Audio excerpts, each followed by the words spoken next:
Hi అండి, అందరూ బాగున్నారా? Welcome to my channel. ఈ మాఘమాసంలో ఆదివారం మాటలు రథసప్తమికి సూర్యదేవునికి ఇలాగ తులసి కోట దగ్గర పూజ ఎలా చేసుకోవాలో చూపిస్తాను. నేనైతే ఇలా చేశానన్నమాట. మీరు కూడా ఇలా చేయండి, చాలా ఆరోగ్యంగా ఉంటారు అందరూ, ఇంట్లో వాళ్ళందరూ. ఈ స్టవ్ని ఇలా శుభ్రం చేసుకొని ముగ్గులు పెట్టుకోవాలి.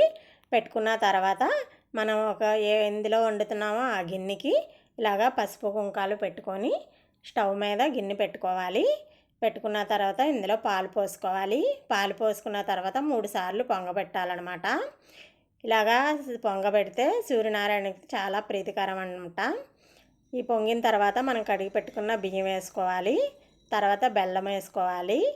యాలక్కాయలు ఇలా చితగ్గొట్టి వేసేసుకొని మనం ఇంకా జీడిపప్పు వేసుకోవాలి. ఇలా నెయ్యి వేసేసుకొని కలిపేసుకొని దించేసుకోవాలి. ఇప్పుడు బౌల్లోకి తీసేసుకుందాము.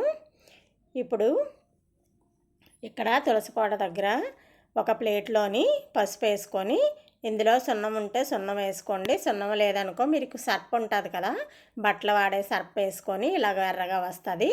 ఇది ఇక్కడ మనం పూజ చేసుకున్న దగ్గర అంతా ఇలాగ రాసేసుకోవాలన్నమాట. ఇక్కడ రాసేసుకొని రథం వేసుకోవాలి. ఈ రథము సూర్యనారాయణ మూర్తికి చాలా ఇష్టం అన్నమాట. అందుకని రథం వేసుకుంటారు. ఇలాగ సింపుల్గా నేను వేసేస్తున్నాను. మీరు కూడా చూడండి. ఇలాగ పెద్దగా కంగారు పడి అవసరం లేదు. ఇలాగ సింపుల్గా చిన్నగా వేసేసుకుంటే సరిపోతుంది అన్నమాట. ఇలాగ రథం వేసుకున్న తర్వాత మనం పూజ మొదలెడదాము. ఇలా చిన్నగా రథం వేసుకుంటే చాలా బాగుంటుంది.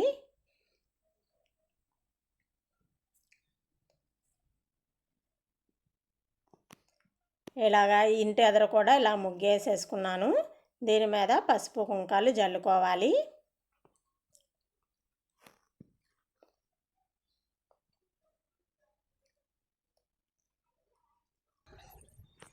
ఇలాగా పీట కూడా శుభ్రం చేసుకొని ఇలా పసుపు కుంకాలు పెట్టుకున్నాను. ఇప్పుడు మనకి జిల్లేడాకులు దొరికితే కనుక ఇలాగ పీట మీద జిల్లేడాకులు పెట్టుకోవాలి. మీకు దొరకకపోతే కనుక తెల్ల టవలన్నీ వేసుకోవచ్చు. నేను గోధుమ పిండితో ఇలా ప్రమిది చేశానన్నమాట. సూర్యనారాయణమూర్తి గోధుమ పిండిలు అలాంటివి అంటే ఇష్టం కదా, అందుకని గోధుమ పిండితో ప్రమిది చేశాను. ఇందులో 7 ఒత్తులు ఒక ఒత్తు కింద చేసి పెట్టానన్నమాట. ఈ పక్కన ఎన్ని ప్రమిదలు కావాలో మనం అన్నీ పెట్టుకోవచ్చు. నువ్వుల నూనె వేసుకున్నానమాట. ఇలాగ జిల్లేడాకులు ఇలా పరుచుకున్నాను. ఇందు మీద 7 ఆకులు పెట్టి స్వామివారికి 7 గుర్రాలకి పరవన్నం పట్టాలి కదా, అందుకని ఈ ఆకు వేసుకున్నాను. ఎర్ర పువ్వులు అంటే సూర్యనారాయణమూర్తికి చాలా ఇష్టము. అందుకని ఎర్ర పువ్వులు, మందార పువ్వులు మనకి ఏం దొరికితే అవి పెట్టుకోవాలి. ఇందులోని పసుపు వేసుకొని గణపతి స్వామిని చేసుకోవాలి.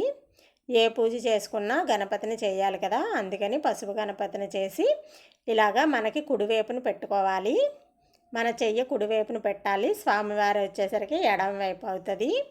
ఇలాగా గంధం పెట్టుకొని కుంకుమ బొట్లు పెట్టుకున్నాను. కుందులకి, ఫోటోకి అన్నిటికి ఇలాగ చిక్కుడాకులు తెచ్చుకోవాలన్నమాట. చిక్కుడాకులు 7 ఆకులు వేసుకోవాలి. స్వామివారికి 7 సంఖ్య అంటే చాలా ఇష్టము. 7 గుర్రాలు అయ్యి ఉంటాయి కదా, అందుకని 7 ఆకులు పెట్టుకొని పరవన్నం పెట్టుకోవాలి. ఇప్పుడు స్వామివారికి తాంబూలాలు ఇవన్నీ రెడీ చేసేసుకున్నాను.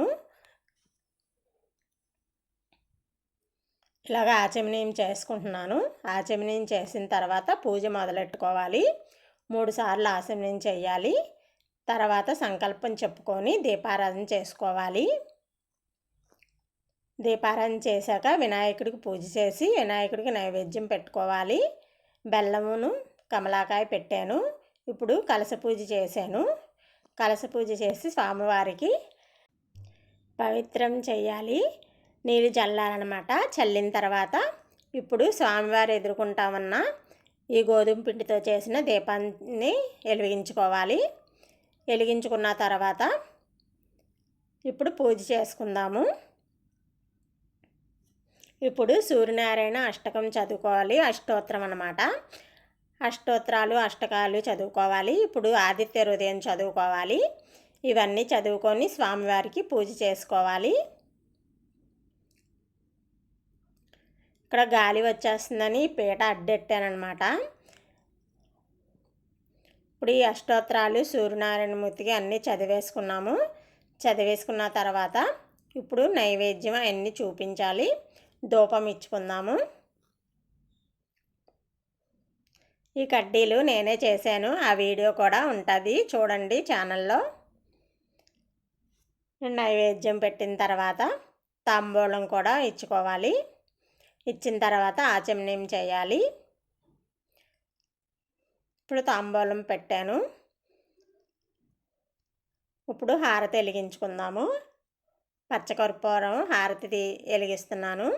వినాయకుడికి ఇచ్చుకున్న తర్వాత సూర్యనారాయణమూర్తికి ఇచ్చుకోవాలి. చూపించిన తర్వాత మనం కూడా హారతి అద్దుకోవాలి. అద్దుకున్న తర్వాత మంత్రపుష్పం, తర్వాత అక్షంతలు తీసుకొని 3 సార్లు ప్రదక్షిణ చేయాలి. ప్రదక్షిణ చేశాక స్వామివారి దగ్గర వేసుకొని నమస్కరించుకొని గోత్రనామాలు చెప్పుకొని మనకు ఆరోగ్యం కావాలని, మన ఇంటందరికీ ఆరోగ్యంగా ఉండాలి అనేసి, ఎటువంటి అనారోగ్యాలు రాకుండా కాపాడమని స్వామివారిని మొక్కుకోవాలి. ఆ తర్వాత మన ఇంట్లో ఎంతమంది ఉంటే అంతమంది విని ఈ ప్రసాదాన్ని పంచుకొని తినాలి. మన ఇరుగు పొరుగు వారికి కూడా ఈ ప్రసాదం పెడితే మంచిది. ఈ ప్రసాదం తినడం వల్ల ఆరోగ్యం వస్తుందని ఒక నమ్మకం అన్నమాట. మన పెద్దలందరూ చెప్తారు. ఈ మాఘమాసంలోని ఆదివారాలు కూడా ఇలా చేసుకుంటే, రథసప్తమి చేయలేని వాళ్ళు కూడా ఆదివారం ఇలా చేసుకుంటే చాలా మంచిది. అందుకని మీరు ఎవరన్నా రథసప్తమి చేయలేని వాళ్ళు ఉంటే ఆదివారాలు చెయ్యండి. ఆదివారం చేసుకున్న ఇలాగా చాలా శుభకరం అన్నమాట. సూర్యనారాయణమూర్తి కరుణ ఉంటే మన అందరికీ ఆరోగ్యం ఉంటుంది. ఆరోగ్యం ఉంటే చాలు కదా. మనం ఏం చేసినా చేయకపోయినా ఆరోగ్యం ఒకటి ఉంటే ఎలాగన్నా ఉండొచ్చు. ఆరోగ్యం లేకపోతే చాలా ఇబ్బంది పడాలి. మేము కూడా ఆరోగ్యం లేక చాలా ఇబ్బంది పడ్డాము. అందుకని ఈ పూజని తప్పకుండా నేను చేస్తానన్నమాట.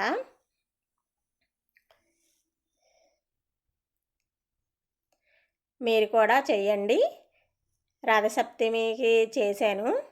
మీరు కూడా రథసప్తమి చేయలేని వాళ్ళు ఎవరన్నా ఉంటే ఆదివారం కంపల్సరీ చేసుకోండి. ఇలాగా చిక్కుడుకాయలతో రథం కూడా చేసి పెట్టాలన్నమాట. ఈ వీడియో నచ్చితే లైక్ చేయండి, షేర్ చేయండి, సబ్స్క్రైబ్ చేయండి. Thank you.